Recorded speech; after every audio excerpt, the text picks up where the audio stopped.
नमस्कार मंडळी आनंदी या मालिकेचा आजचा भाग खूप इंटरेस्टिंग आणि खूप भारी दाखवलेला आहे बरं का.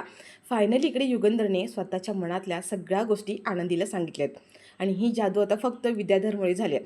आता विद्याधरला युगंधरला धडा शिकवायचा असतो, म्हणून त्याने त्याच्या कामातला एक माणूस आहे चंदन म्हणून, त्याच्याकडून युगंधरच्या ड्रिंकमध्ये गुंगीचं म्हणजेच नशेचं औषध मिक्स करायला सांगितलेलं असतात, गोळ्या मिक्स करायला सांगितलेल्या असतात. आणि त्याचाच इफेक्ट हा आता युगंधरवर असा झालेला असतो की युगंधरने घरी आल्यानंतर त्या नशेमध्ये आनंदीला स्वतःच्या मनातलं सगळं सगळं काही सांगितलेलं आहे. आनंदी कशी चांगली आहे हे सगळं सांगितलं आहे आणि हे बघून मात्र आता इकडे शिल्पाचे मात्र डोळे अगदी पांढरे फटफटीत झालेले आहेत. आणि इकडे रात्रभर आता युगंधर आनंदीचा हात स्वतःच्या हातात धरून म्हणजे स्वतः झोपताना डोक्याखाली घेऊन रात्रभर तसा झोपलेला असतो. आणि आनंदीसुद्धा आता तो हात काही काढून घेऊ शकत नाही, म्हणून ती सुद्धा रात्रभर त्याच्या शेजारी तशीच झोपून असते. तर मंडळी, आजचा भाग खूप खूप इंटरेस्टिंग दाखवला आहे, त्यामुळे थोडाही स्किप न करता शेवटपर्यंत पहा. आणि चॅनलवर नवीन असाल, चॅनलला अजूनही सबस्क्राईब केलं नसेल तर चॅनल आत्ता सबस्क्राईब करून घ्या, म्हणजे मालिकांचे असेच येणारे नवनवीन व्हिडिओज, नवीन अपडेट सगळ्यात आधी तुम्हाला आपल्या चॅनलवर पाहायला मिळतील. आणि हो, सोबत व्हिडिओला लाईक करायला सुद्धा विसरू नका. मंडळी, आपण आता मागच्या भागात पाहिलं की इकडे आरती आहे ती आनंदीला भेटायला आलेली असते आणि तिला आता इतकं वाटत असतं की आनंदीने मालकसाहेबांशी बोलून पुन्हा आपल्याला परीक्षा देता यायला हवी. पण आता आनंदी म्हणते की आरतीताई, तू विसरतेस का, आपण आबांच्या स्वाभिमानी मुली आहोत. त्यांचे संस्कार आहेत आपल्यावरती. आबाने आपल्याला काय शिकवलं आहे की कोणत्याही गोष्टीचा वशिला न लावता कष्टाने आणि स्वाभिमानाने कोणतीही गोष्ट जिंकायची. आणि आज आरतीताई तू काय करतेस, मला माहिती आहे तू खूप मोठी चूक केली आहेस, तुला त्या चुकीचा पश्चाताप होतो आहे. अगं पण असं नाही आहे ना, मालकसाहेब खूप मोठी व्यक्ती आहेत आणि त्यांच्याकडून असा वशिला लावून अशी गोष्टी करून घेणं, परीक्षेला बसणं, हे तुला पटतंय का, हे आपल्या आबांचे संस्कार आहेत का. आता आनंदी इकडे आरतीला सगळं काही म्हणजे समजावत असते आणि युगंधर मात्र मागून हे सगळं काही पाहत असतो. युगंधरला आनंदीचं हे बोलणं खूप भारी वाटतं, म्हणजे आबांनी इतके चांगले संस्कार केले त्या मुलीवरती, इतकी चांगली मुलगी आहे ही. म्हणजे बघ ना, ती आत्तासुद्धा माझा वापर करून आरतीला परीक्षेला बसू शकली असती, पण ती तसं करत नाही आहे. आणि त्याचाच त्याला आता ह्याला म्हणजे युगंधरला अभिमान वाटत असतो. आता आनंदी आरतीला म्हणते की आरतीताई, तुला जर खरंच या सगळ्या गोष्टींचा जर पश्चाताप होतोय ना, तर मग आता एक काम कर. स्वतःच्या मेहनतीने, स्वतःच्या जिद्दीने तू पुन्हा ही परीक्षा दे. खूप अभ्यास कर आणि स्वाभिमानाने आणि कष्टाने पुन्हा पुढे जा. आणि मला खात्री आहे तू ह्या परीक्षेमध्ये नक्की पास होशील आणि मुंबईला सुद्धा जाशील. आता आरती म्हणते की हो आनंदी, तू जे बोलतेस ना ते अगदी बरोबर आहे. माझं चुकलं. मी हा निर्णय घेताना खरंच चूक केली आहे, पण आता ही चूक मी परत नाही करणार आहे. मी स्वतः स्वतः पुन्हा कष्ट करेन, मेहनत करेन आणि ही परीक्षा देईन आणि ही परीक्षा पास होऊन दाखवेन. आनंदी म्हणते की हो, आणि जर तू हे असं केलंस तर आबांनासुद्धा खूप भारी वाटणार आहे, माहिती आहे का तुला. आता हे सगळं युगंधर मागून पाहत असतो आणि युगंधरलासुद्धा खूप छान वाटतं, म्हणजे आबांनी इतके चांगले संस्कार केले त्या मुलींवरती. आणि इकडे आता माई आणि जे आजोबा आहेत ते सुद्धा दोघंसुद्धा बघत असतात. माई म्हणत असतात किती छान संस्कार केले त्या मुलींवरती. त्याच्यावर आता माई म्हणतात आणि दोघी बहिणीसुद्धा एकमेकांच्या किती छान काळजी घेतात. त्यावर आजोबा म्हणतात की हो ना, मोठ्या बहिणीची काळजी लहान बहिणीला अगदी कशी वाटते आणि त्या दोघींनी एकमेकींना कसं समजून घेतलं, सांभाळून घेतलं, असं असावं बहिणींचं नातं. तर इथे आता आरती आनंदीला म्हणते की आरतीताई, बरं झालं तू मला पुन्हा एकदा आबांच्या स्वाभिमानाची आणि संस्कारांची आठवण करून दिली. सगळं मी काय करत होते, काय करत नव्हते, माझं मलाच कळत नव्हतं. आनंदी म्हणते आरतीताई, अजिबात काळजी करू नकोस, सगळं काही आता ठीक होऊन जाईल. आणि आता आरती म्हणते की चल आनंदीताई, मग मी आता. आणि आता आरती तिथून निघालीच आहे, तेवढा तिला आता मागे युगंधर दिसतो. आरती आता इथे आनंदीला छान अशी मिठी मारते आणि तिचा निरोप घेते. पण आता तिथून जेव्हा पुढे येते तेव्हा मात्र तिथे युगंधरला पाहून आरती मात्र घाबरते, म्हणजे तिला भीती वाटत असते युगंधरची. आरती युगंधरच्या समोर येते, उभी राहते. आता तिला त्याच्याकडे नजरेला नजरसुद्धा देता येत नाही आहे. ती खाली मान घालते आणि हात जोडून युगंधर समोर माफी मागते. युगंधर साहेब, मला माफ करा, असं म्हणून आता ती तिथून निघून जाते. आता युगंधर तिला काहीच बोलत नाही, तो तिच्याकडे रागानेच पाहत असतो, म्हणजे त्याला तिचा आता पश्चाताप झाला आहे. त्याला कळलंच, त्या दोघींचं बोलणं त्याने पूर्णपणे ऐकलेलंच असतं. त्याच्यामुळे आता तो काही न बोलता आरती आता तिथून निघून जाते. पण आनंदीला कळतं की मालकसाहेब इथे आलेले आहेत. मंडळी, आता ज्या पद्धतीने आनंदीने आरतीची समजूत घातली त्यामुळे युगंधरला थोडं भारी वाटतं, अभिमान वाटत असतो. आणि आता तो आनंदीशी काहीतरी जाऊन बोलणारच असतो. आनंदीच्या समोर येतो, तेवढ्यात मात्र वरून शिल्पा येते आणि ती युगंधरकडे पाहतच राहते. आणि युगंधरला आता ते आठवतं की त्याने आनंदीपासून लांब राहण्याचा शब्द दिला आहे आणि समिधाच्या फोटोसमोर शपथसुद्धा घेतलेली असते. आणि त्याच्यामुळे आता तो आनंदीशी काही न बोलता तिथून निघून जातो. तरी शिल्पासुद्धा आता आनंदीच्या समोर येते आणि तिच्याकडे रागानेच पाहत तिथून तीसुद्धा निघून जाते. आनंदीसुद्धा काहीच बोलत नाही आहे आणि आनंदीसुद्धा आता तिथून निघून गेली आहे. तर इकडे मात्र अर्ची आता शेती करते, म्हणजे काही शेतीची बियाणं छोटीशी शेती करते. तेवढ्या तिथे आरती येते आणि आरती म्हणते, अगं अर्चे हे काय करते तू? ते आरती म्हणते की काय, शेतीची सुरुवात केली मी, अगं शेती करते.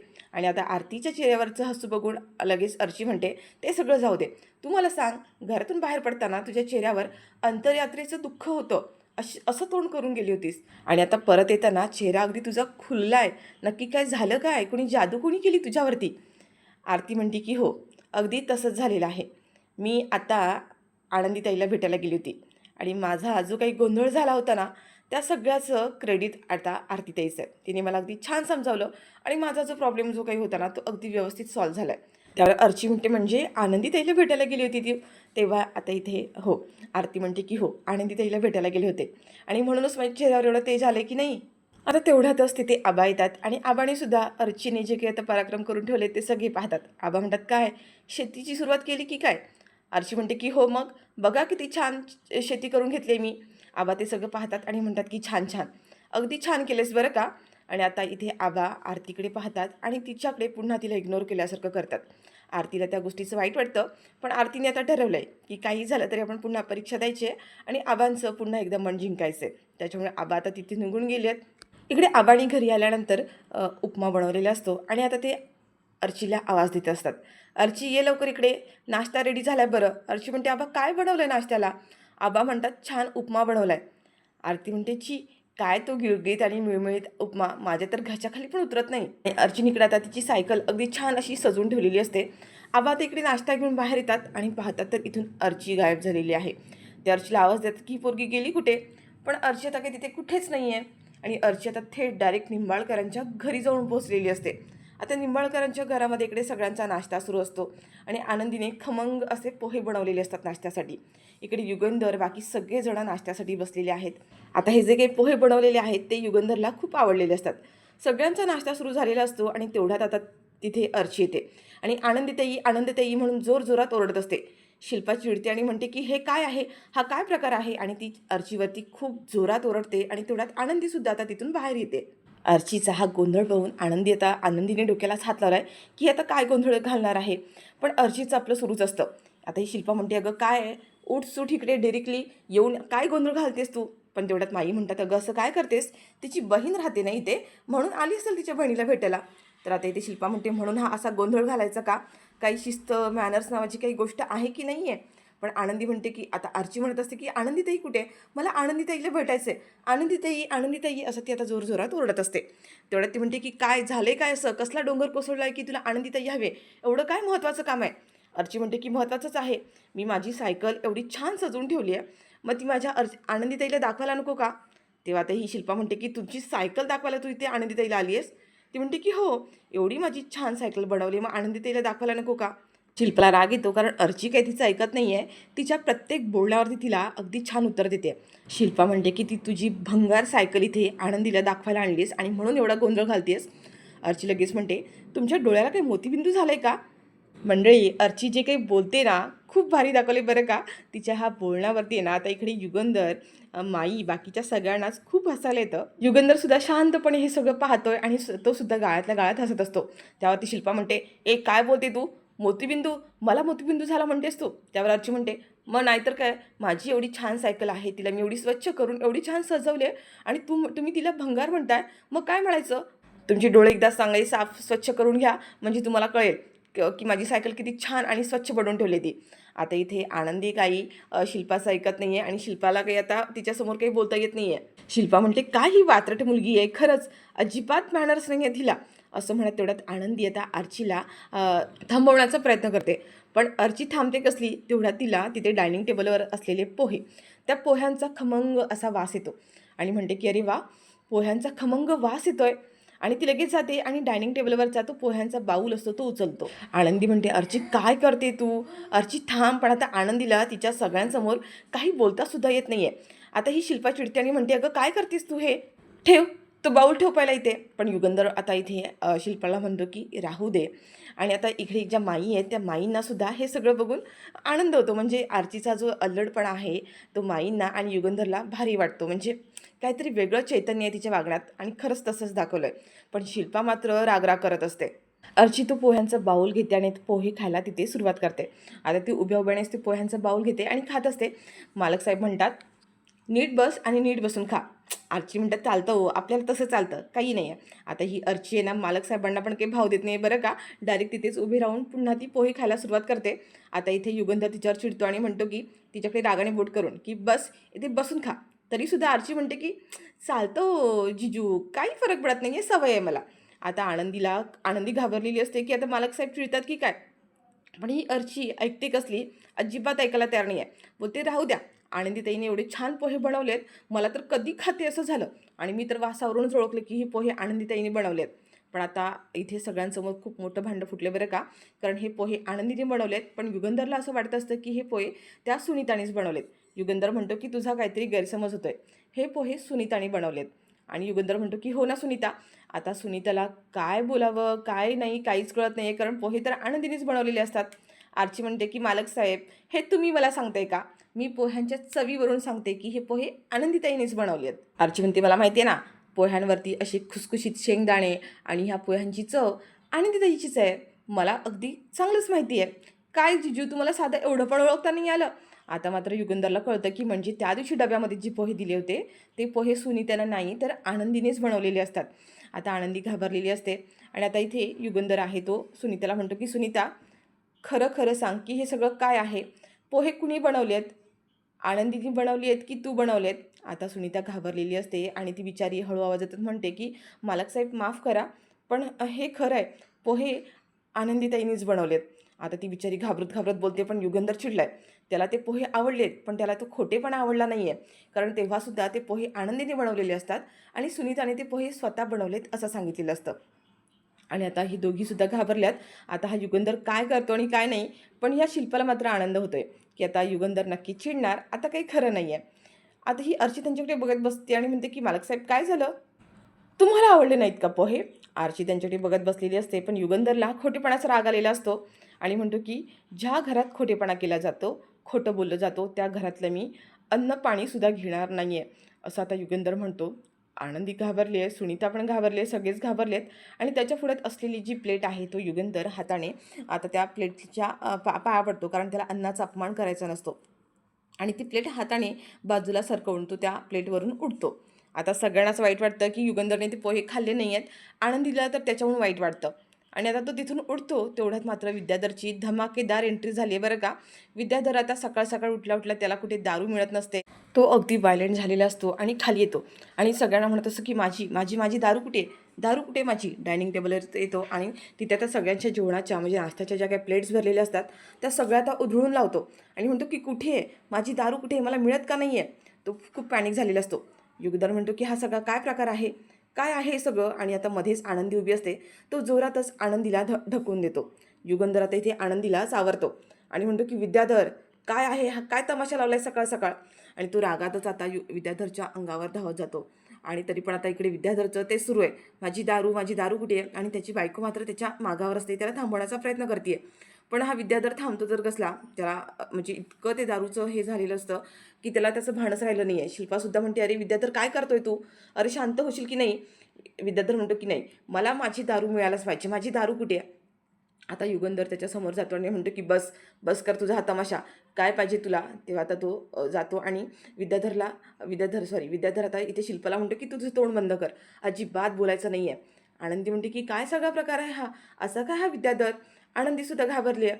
आणि आता युगंधर त्याच्यासमोर जातो आणि म्हणतो की काय तमाशा लावलायस, काय तमाशा लावलायस, काय हवं आहे तुला. तर म्हणतो दादा दादा ऐक ना, माझी दारू कुठे आहे, माझी दारू कुठे आहे सांग ना. तुला माहिती आहे ना की मला सकाळ सकाळ दारू लागते, माझी दारूशिवाय दिवसच जात नाही, मला माझी दारू कुठे सांग ना. त्यावर आता इथे युगंधर म्हणतो, तुझ्या दारू या घरात चालणार नाही, मी स्वतः या घरातून सगळ्या तुझ्या दारू फेकून दिल्यात, तुला या घरात दारू मिळणार नाही.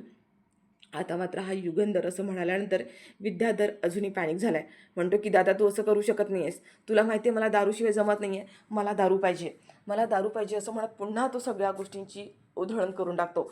डायनिंग टेबलवर असलेल्या सगळ्या वस्तू, नाश्ता सगळं फेकाफेक करतो आणि पुन्हा आता तो किचनमध्ये जातो आणि म्हणतो की हां, किचनमध्ये असते माझी दारू. आणि असं म्हणत तो पुन्हा एकदा किचनमध्ये येतो. किचनमधल्या सगळ्या वस्तूंची इकडे तिकडे फेकाफेक करतो, सगळीकडे शोधत असतो.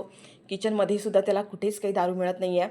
आणि आता तो पुन्हा सगळेजण त्याच्या मागावर असतात आणि आता तो आनंदीच्या जवळ जातो आणि म्हणतो की हे समज जे आहे ना तुझ्यामुळे होतंय. आता हा युगंधर विद्याधरला थांबवण्याचा प्रयत्न करत असतो, पण तो त्याचं काही ऐकत नाही आणि तो म्हणतो की दादा तू मध्ये यायचं नाही आहेस, हिच्यामुळे सगळं झालंय.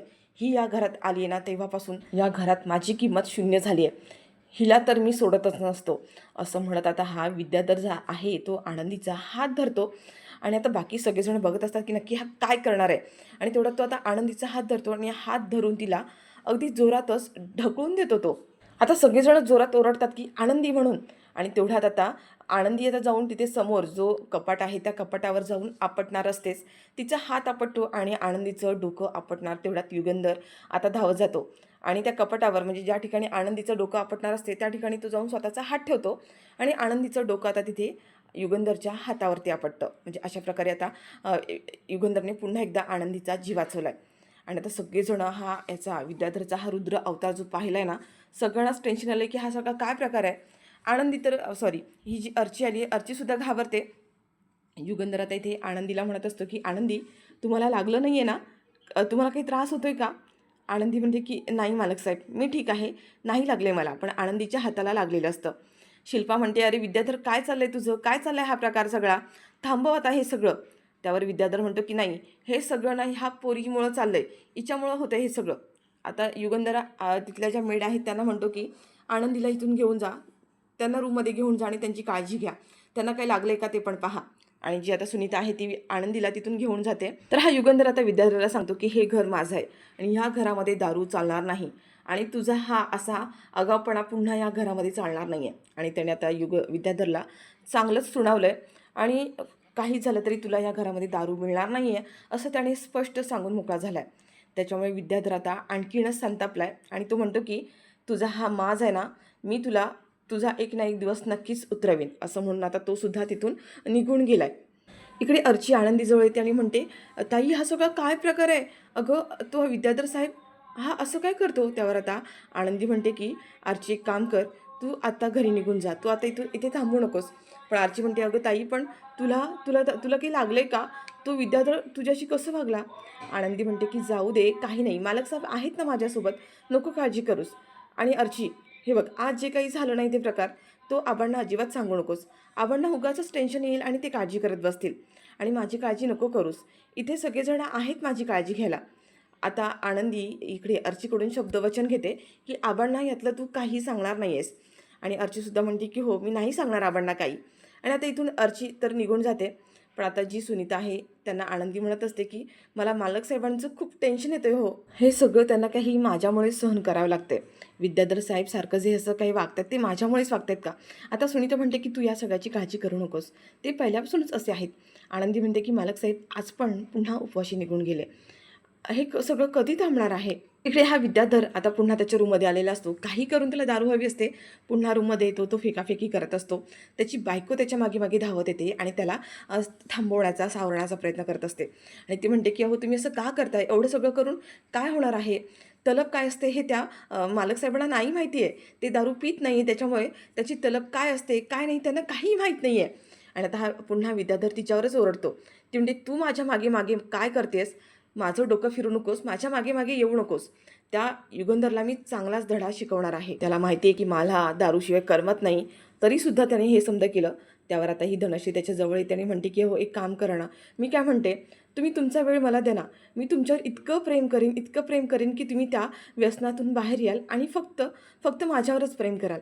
आता ही जेव्हा धनश्री असं बोलते ना, हा विद्याधर तिला पुन्हा एकदा असा हात सोडून लांब ढकलून देतो आणि म्हणतो छी माझ्या जवळसुद्धा यायचं नाही, माझ्या जवळसुद्धा येण्याचा प्रयत्न करू नकोस. मला या सगळ्याची गरज नाही आहे, मला फक्त माझी दारू पाहिजे. आणि काय गं कसलं व्यसन लावणार आहेस तू मला तुझ्या ना जवळ यायचीसुद्धा इच्छा होत नाही आहे. आणि पुन्हा आता तो इथे धनश्रीचा पुन्हाच अपमान करतो. बिचारी धनश्री लाचार होऊन पुन्हा त्याच्यासमोर म्हणजे प्रेमाची भीक मागत असते आणि हा सतत तिचा अपमान करतो. आता आज युगंधरने जे काही केलं त्याच्या सगळ्या दारूच्या बॉटल्स फेकून दिल्या, त्याचा त्याला बदला घ्यायचा आहे. तो म्हणतो आता व्यसन काय असतं हे आता त्या युगंधरला मी स्वतः शिकवणार आहे. आणि आता तो इकडे त्याच्या फॅक्टरीमधला माणूस आहे चंदन म्हणून, त्याला फोन करतो आणि त्या चंदनला म्हणतो की ते मालक साहेबाला धडा शिकवायची वेळ झाली, मी सांगतो तसं कर.